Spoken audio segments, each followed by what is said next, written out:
It is Locked On NBA Game Night for the night of Wednesday, October 8th. On today's show, Kevin Durant makes his Rockets debut. Is he enough to elevate the Rockets offense? Meanwhile, Giannis responds to the report that he considered a future away from Milwaukee this summer, but what he said shouldn't exactly inspire confidence in Bucks fans. All of that and more on today's Locked On NBA Game Night. When that final buzzer rings, you know it's time for Locked On NBA Game Night. All the post-game reactions to every game across the league, every single night, with insights only the hosts at Locked On can provide. It's the true NBA fans' one stop for all the action. Every game, every night. It's Locked On NBA Game Night. Tipping off now. Welcome to Locked On NBA Game Night. Wes Goldberg here with Tony East. However, you might be tuning in on YouTube or on your favorite podcast app. Thanks for making Locked On NBA your first listen every day. Jam-packed show for you today. We'll get to what Giannis said about his future in Milwaukee and touch on some more interesting takeaways from a night of preseason basketball in a second. But, Tony, let's start in Houston, where Kevin Durant made his Rockets debut. There's a lot on Durant to fix Houston's offense. Fred VanVleet obviously out for the season, so even more on Kevin Durant to help elevate Houston's offense. Did what you see tonight give you more confidence that he can do that? It did, actually, yes, because I think a lot of the premise of what people have said about Durant and how he'd help the Rockets just makes a lot of sense. But to actually see it obviously makes me feel a little warmer, a little fuzzier, right? Like on a team that has good players, but maybe not like great spacing or shooting, and needs a half-court offense facelift because a lot of the reason they were good on offense is they just got every offensive rebound. Like, guy who can put ball in rim is helpful. And, like, the very first basket he scores for Houston, he's doing a screen action with Şengün. The spacing's not great. He's in a tight paint with Şengün rolling, and he just rises up and scores. And it's like, dude, like, he can just do that. He's Kevin friggin' Durant. He can just do that all the time. Like, the Rockets, their defensive level is going to be so high that if he does that just, like, 6 times a game, their offense will be better than last year. And of course, even without Fred VanVleet, and like they'll see who their point guard is. I think they've done Reed Shepherd for all their preseason games so far. You know, they need someone who can kind of flurry score for them sometimes. Look at that 12-point third quarter, get it rolling, casual 7 for 10 for 20 points. Like that is exactly right what they were missing last year. So in the debut to see it, both in terms of like the raw output and in terms of the like, oh, it doesn't matter that this team has a lot of like theory needed shooting. Doesn't matter. They have Kevin Durant. Makes me feel good that even if they're not going to be so much better on offense, especially that VanVleet, they'll be much more passable in a way that will make them still a pretty good team. Durant has 20 points on 7 of 10 shooting, made one of his 2 3-point attempts in about 23 and a half minutes in his Rockets debut. To your point, that first action that you mentioned between Durant and Şengün, the Rockets are not going to be shy about Durant-Şengün pick and rolls. There was a lot of two-man action between those two guys. And I love to see that from Ime Udoka. Too often it just feels like coaches will be, we got Kevin Durant, we got, elite player X. Throw him the rock, let him go to work, even if it's preseason, kind of let him get his bearings or whatever it is. No. Right away, Udoka is out here saying, these are our 2 best offensive players, Durant and Şengün, and we're going to make sure that they play well off of each other. And we're going to use these preseason games to get them these reps. So over and over and over again, we saw them get into pick and roll. We saw them get into that 2-man game, and it ended up with Durant shooting off of it or Şengün shooting off of it, pick and pops, pick and roll, shots at basket, all of these things. If I'm a Rockets fan, that's the thing that's exciting me the most is, okay, now we've got our 2 best offensive players working in tandem, and then what that does to the rest of the offense, I think, is interesting. I don't think we saw a ton of that in this game. I thought Jabari Smith was okay. He hit a couple of 3-pointers in this game. Reed Shepherd was a little up and down. Amen Thompson had 19 points, but a lot of that work done in transition and things like that. But that's the part that intrigues me if I'm a Rockets fan is, okay, we've kind of got this foundation. It looks like it's set now, especially with Fred VanVleet out. This seems to be like what we're going to build the offense on, and I'm excited to see what else they can add to it. Yeah, they actually got like what I would say is what they hope they can get from their guards, like 6 assists from a man. Aaron Holiday's like, yep, I have any sliver of space. Here goes a 3-pointer. Reed Shepherd, I can't even describe it. Like, obviously you go 4 of 7. That's good, but he just looked more like assertive and like he had verve in this game in a way that you really hope can stick if you're Houston, because obviously I'm having a big year would be huge for them. But that's great. Like, obviously having a better guard play helps your floor. But if Şengün and Durant can have 33 points on 18 shots, and Şengün had 13 assists, like, it doesn't, like, not that it doesn't matter, but you don't need as much of what the NBA is right now, other stuff of like spacing principles and got shooters that other teams are fearful for. You just be like, yep, we've got this dude who just exploded at Eurobasket. Here's the ball. You do a little DHO, you set a screen, you be a hub. Someone's going to get open. Someone's going to shot or like space to attack that they like. I think that's enough for the Rockets right now. And even with this, not ragtag, they're really good, but just like not a crew of offensive players since Durant that everyone's like, oh no, we have to be so scared of that guy. Like, it's going to be enough, I think. Very additive too, right? You didn't throw Durant in this mix and it changed everything. The Rockets still got 19 offensive rebounds. They still did the Rockets thing, right? You had Şengün with Steven Adams. You had Şengün with, well, not Steven Adams in this game, but you had him with Clint Capella in that lineup. 19 offensive rebounds, 68 points in the paint, 26 second chance points, and they got it done in transition too. They got 19 fast break points in this game. So you got all the Rocketsy things still in this game. And then you just put a little dollop of Kevin Durant right on top of that cake, and he did his thing. And that's, look, they beat the Jazz. The Jazz stink. The Jazz stink in the preseason. The Jazz are going to stink in the regular season. That part's not really a big deal. But the eye test I thought was pretty good, but also I felt like there was definitely room for improvement watching this too, right? It still did feel clunky at times. It did feel like they didn't make enough of their threes, even though they did make 38%. They only got 34 three-pointers up. They probably want to try to get a few more of those up, but overall, you got to feel pretty positive about it if you're a Rockets fan. The perfect style player too, like a really interesting guy for me to think about recently, especially after Van Vliet got hurt, was Josh Okogie, who they signed, who apparently his name is actually pronounced differently than I realized. But, you know, if they could have like had another guy who could handle the ball instead of him, people have been like, that would have been better. But then you see him in this game and he's crashing the glass hard and he's moving well on defense. It's like he fits their style so well that it's like, okay, even if they don't have a guard, having just another guy who can help you double down on your style might just be helpful enough when, you know, in the grind of a regular season. And yeah, the Jazz stink, but like this is as good as they're going to get. I saw Kevin Love playing basketball for the Utah Jazz, Wes. I don't know how long it's going to last, but it happened. Bryce Sensabaugh made everything. Ace Bailey made everything. This is the best Jazz, and the Rockets still handled them relatively easily. 6 Rockets players with multiple assists, including Clint Capella. 2 assists for Clint Capella. Good for him. So that's how you get it done, though, right? When you don't really have that lead guard, everybody's kind of in charge of distributing and doing it. So good stuff from Houston. Let's talk a little bit more about the Utah Jazz, other than seeing Kevin Love in a purple Utah Jazz jersey. That was wild. I didn't love it. I don't like this as an ending for Kevin Love's career. I hope that he gets bought out or traded and goes to a team that's actually trying to accomplish something this year. At this stage of his career, I think he deserves that. But let's focus on some positives for Utah. Ace Bailey looks like the truth.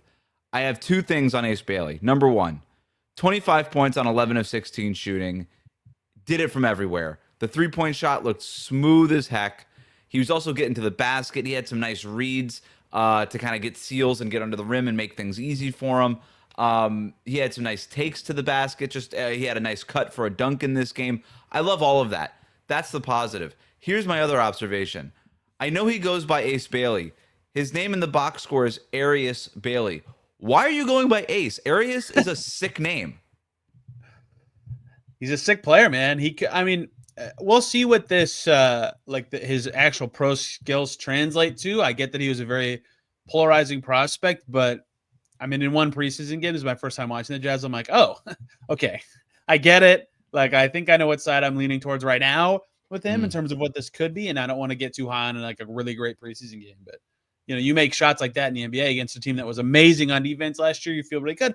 All the Jazz, like, I don't want to get away from Ace Bailey too much. He's like the story of their season. All the Jazz meaningful guys who played were like pretty good in this game. Keontae George was impressive. Bryce Sensabaugh just makes shots from all over the floor all the time. Yusuf Nurkic didn't miss. Taylor Hendricks was actually like interesting after coming back from his injury last year. He made half of his threes. Like, I think the Jazz are going to stink on purpose. They didn't even play Lowry in this game, but like some of their young guys have enough experience to at least be like interesting. Maybe they won't be a joke all the time, just some of the time, because Ace can be that good. Giannis calls his loyalty to the Bucks his sole focus, but leaves the door open to change his mind. So what should Bucks fans take away from his latest comments? We'll talk about that next.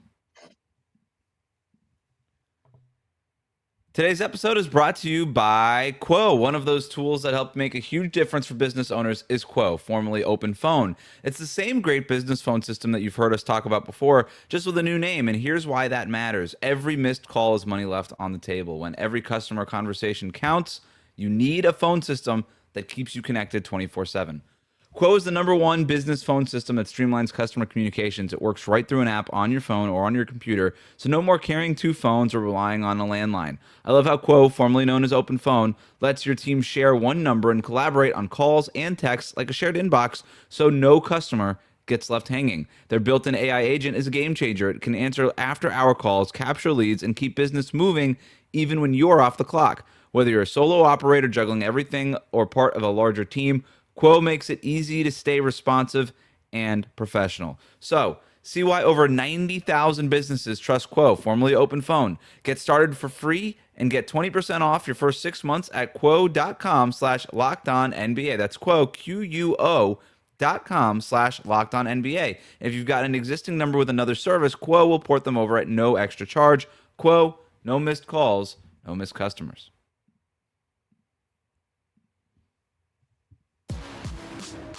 Back here with Locked On NBA Game Night. Every game, every night. And this time, Tony, when I say it, I mean it. Preseason basketball is here. Regular season basketball is around the corner. So make sure that you are subscribed on YouTube and on your favorite podcast app so that you never miss an episode. This week, Giannis reaffirmed his commitment to the Milwaukee Bucks.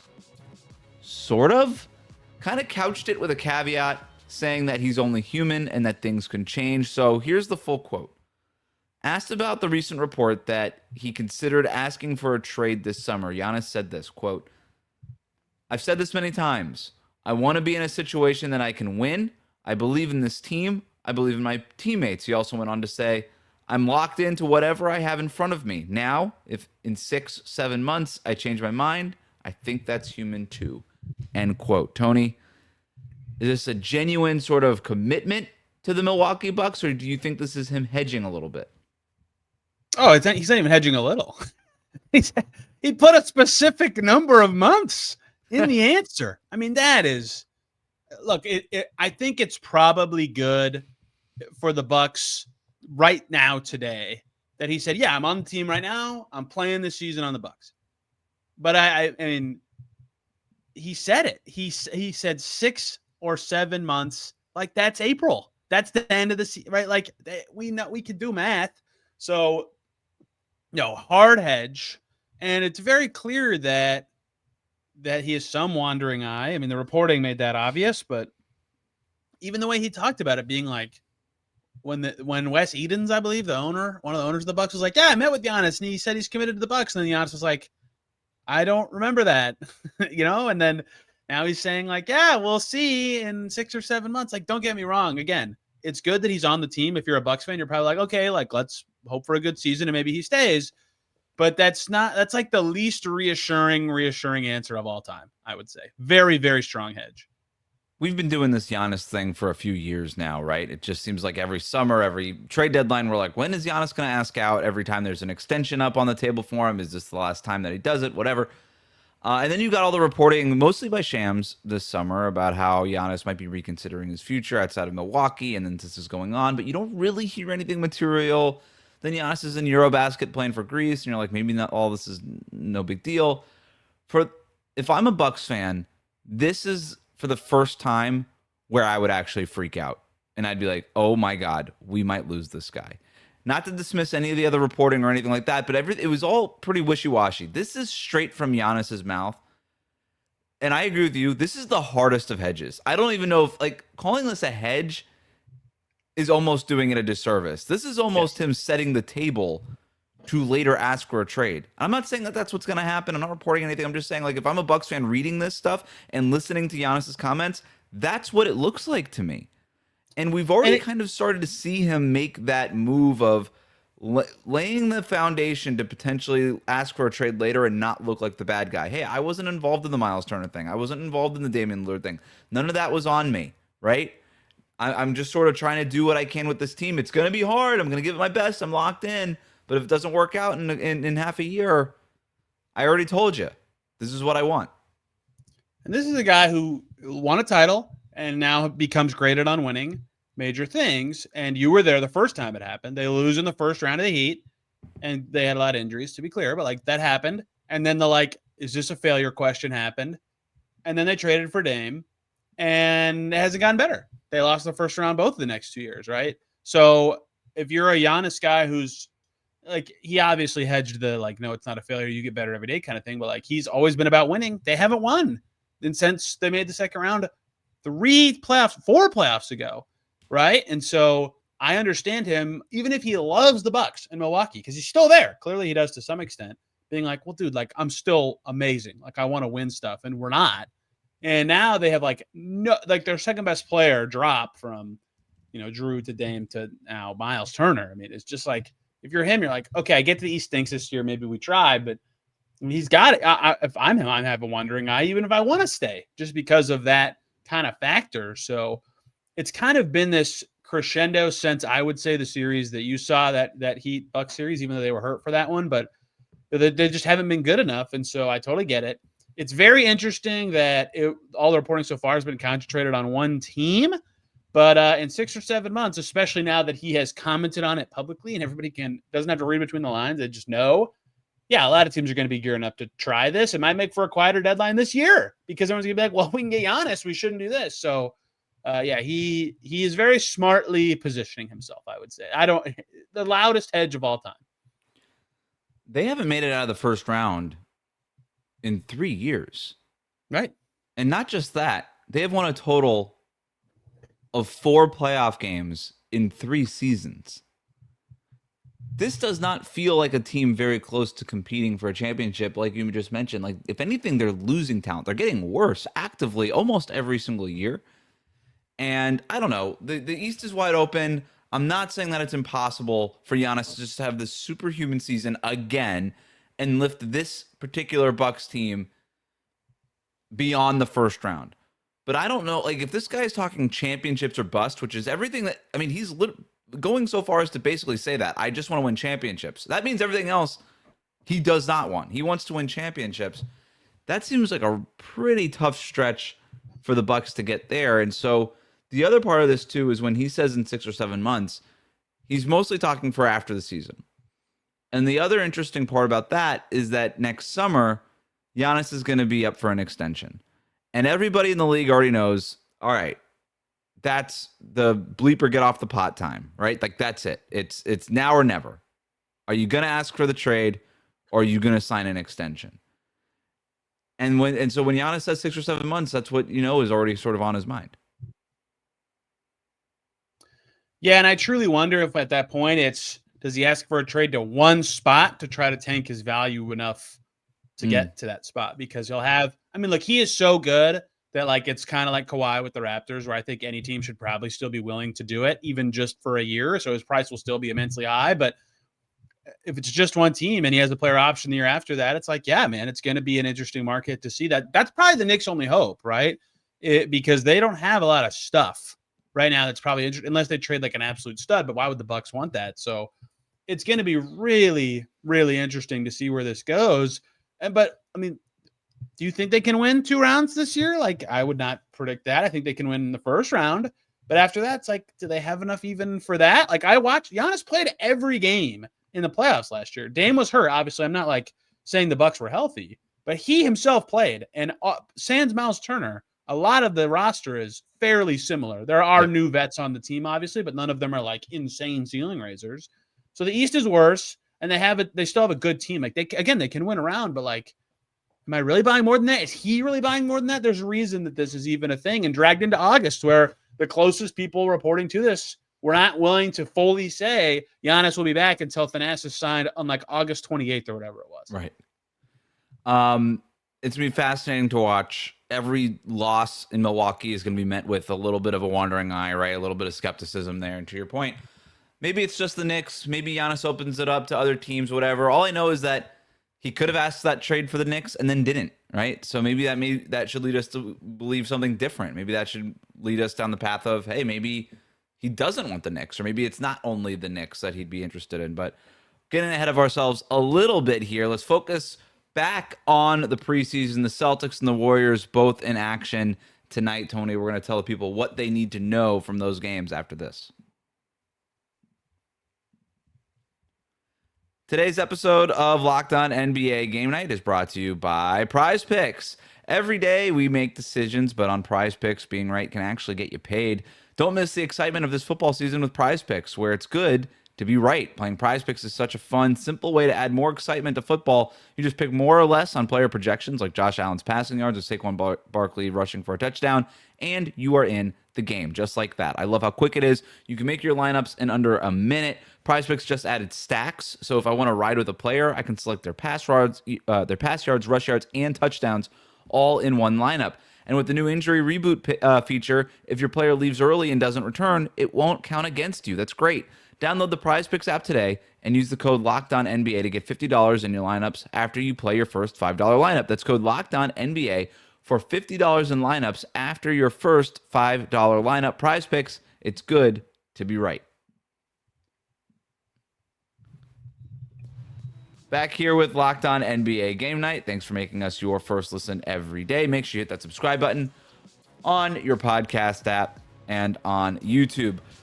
Wrapping up the night with some preseason action. Let's start in Memphis, where the Celtics cruise to a preseason win over the Grizzlies. Here's John Corrales from Locked On Celtics with more. John Corrales here from Locked On Celtics. Celtics cruise in Memphis in their first preseason game. Nobody cares about the score, but it was more about the style of play, which they delivered on their promise. They wanted to play fast, and they did. They put up 51 shots in the first half, which is the half where most of the guys played. No Simons, no Kata, no Peyton Pritchard in this game. So not a full complement of Celtics, but they still picked up the pace. They played at a much faster pace than they did last year.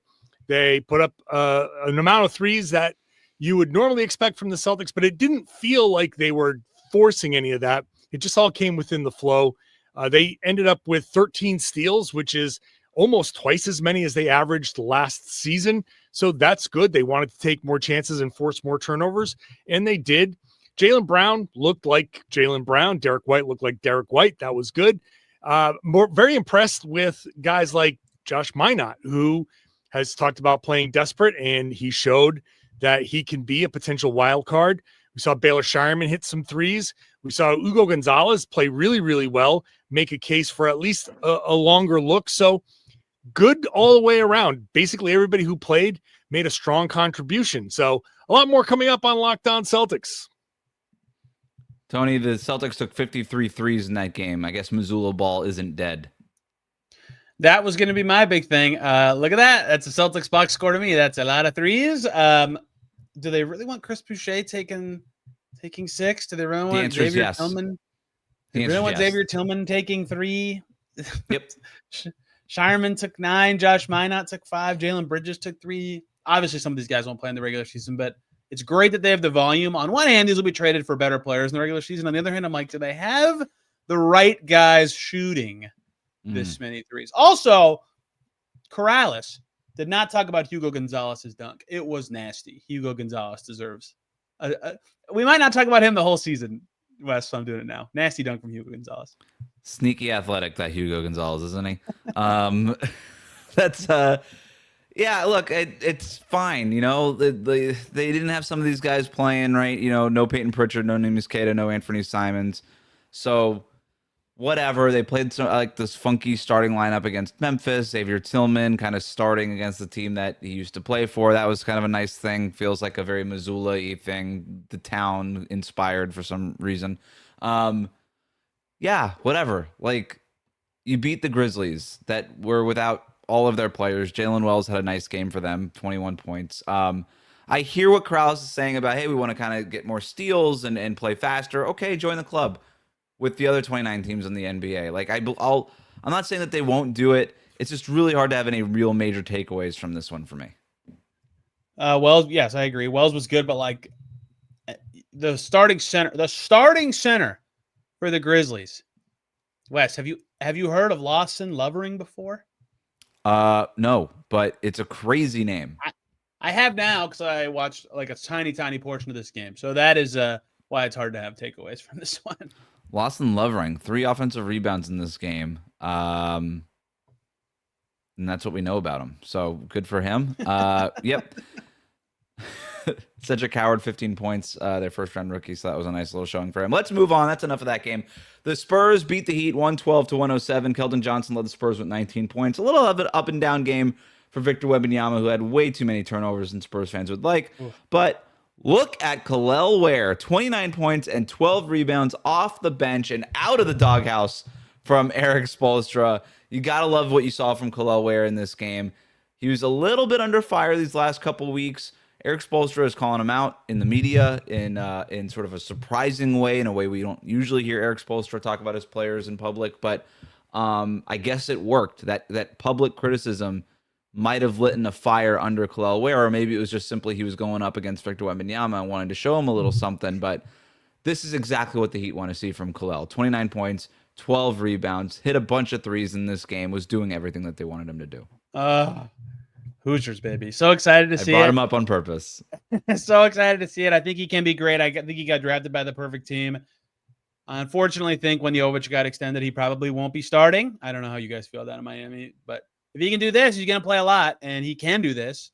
And I've sure you've seen the clips, but nobody moves more like Wembanyama in the NBA than Khalil Ware. So they're clearly not even on the same plane as players, but good to see him be better than Wemby in a game like this. Also, I love Giannis in the draft. He has yet to actually put the ball in the net with any sort of accuracy at all, but 10 assists. I'm like, yes, that's the guy that, at Illinois had some real playmaking and scoring chops. I like him. I think he's going to be pretty good. Real nice driving kicks. He loves the little dump off pass and the other one where you get into the lane and then you kind of do that wraparound pass around a defender. Loves those actions. I think he sees the floor really well. And what I love about him in Miami, Goran Dragic is kind of getting re-involved with the organization after having a couple of years off and away from the game. And he's already taken Giannis under his wing. So that bodes well for him. So love to see Harrison Barnes stink after he posted an AI video of himself, by the way. Good to see that in this game. Get it together, Harrison Barnes. You're a good dude. Come on. There is a God.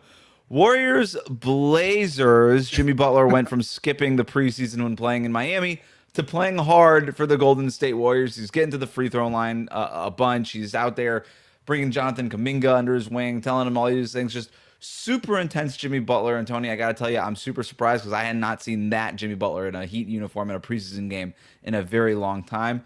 Good for Jimmy. Good for Warriors fans that you're getting this from him. Yeah, the Warriors need actual reps on the floor together because half their team was not on the team in the offseason. Hard to get reps and get chemistry when that's happening.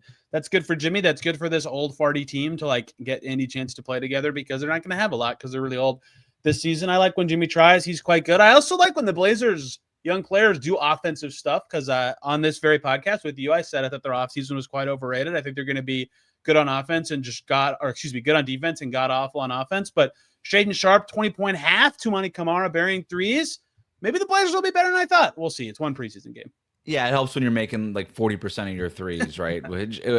But to your point, I think the Blazers are one of the more interesting teams to watch in this preseason because they have, 3 or 4 different viable starting lineups, 7 or 8 guys who you can make an argument should be in that starting lineup. And Chauncey Billups has come out and said he's going to play a different starting lineup in each of their preseason games. This was their first one in San Francisco. He went with Drew Holiday, Toumani Camara, Jeremy Grant, Shaedon Sharpe, and Donovan Clingan in that starting group, but then quickly kind of pivoted to Denny Avdia coming off the bench, Young Hansen coming off the bench, and getting a look at those kinds of lineups. So we're going to see a lot of different combinations for Portland, and I think this was a pretty good showing for them in their first preseason game, so we'll see what happens there. Last one for the night, Raptors Kings. Brandon Ingram looked good, 18 points at halftime. And then overall for Toronto, I thought the ball movement was really strong. They got out on the break, got some fast break points. And, this is, I think we saw in that first half at least against Sacramento. And granted, it's Sacramento, and I don't have high expectations for them this year. But if the Raptors are going to make this funky amalgamation of pieces work on offense, this is kind of what it looks like, especially with Brandon Ingram making shots. That's big. Yeah, Ingram has a little bit of the KD effect that we talked about off the top of like someone who just in your half court offense when things are clunky, it doesn't matter if they're clunky, he can still get shots up and score. And if he can be a spacer, and he's like an underratedly okay to good 3-point shooter. He was obviously making threes in this game. Like that actually matters quite a bit for this Raptors team. I was higher on them entering the season than I feel like most people were, and I'm not going to use the preseason to beat my chest, but I like to see him play well. I think that he'll fit in well with what they do and how they want to play. Perfectly Kings game where Sabonis has a huge stat line and Levine has a huge stat line, and I'm like, oh, they almost have 30 points together at halftime. Like maybe they can be a good duo. And then, oh wait, they're getting their butt kicked every second Sabonis is on the floor and they're losing the game by a ton of points. So yeah, I think you're right to not have very high hopes for the Kings. Might not be lighting the beam very much this year in Sacramento. That's so sad. What a perfect season to have for a franchise, and it's just gone in a flash, man. It was awesome. It was awesome. Everybody loved it. It was so much fun. I remember it. I remember where I was. It was a great year. Now it's all gone. That'll do it for us here on Locked On NBA Game Night. Make sure you're subscribed on YouTube and wherever you get your podcasts. For Tony East, I'm Wes Goldberg. This has been Game Night. Thanks for hanging out with us.